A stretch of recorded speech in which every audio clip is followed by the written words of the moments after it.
એ ઓટो related theme थी थे समाधान मदरसन જ્યાં એક કન્સોલેશન બ્રેકઆઉટ કે બાદ આજ ટ્રેન્ડ રિઝમ્પશનના સાઇન્સ છે. તો કરંટ લેવલ્સ ઉપર મને લાગી રહ્યું છે કે સ્ટોકમાં એક સારી અપ ટ્રેન્ડ નિયર ટર્મમાં રહી શકે છે.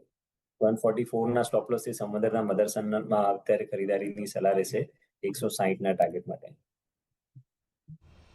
એટલે જો અહીંયાથી ખાસ કરીને તમારે ધ્યાન રાખવાનું છે સંવર્ધન મધરસનની ઉપર, જે ઓટોની અંદર આજે સારી તમને તેજી આવતી જોવા મળી રહી છે. એ જ તેજી તમને અહીંયાથી આગળ વધતી જોવા મળી શકે છે, એટલે એના પર એક ફોકસ ખાસ કરીને રાખજો. સંવર્ધન માટે આજે એક સારી તેજીના સંકેત બની રહ્યા છે. 160ના ટાર્ગેટ અહીંયા તમને આવતા જોવા મળી શકે છે, એટલે એના પર એક ફોકસ રાખવાનું છે 144ના સ્ટોપ લોસની સાથે. એટલે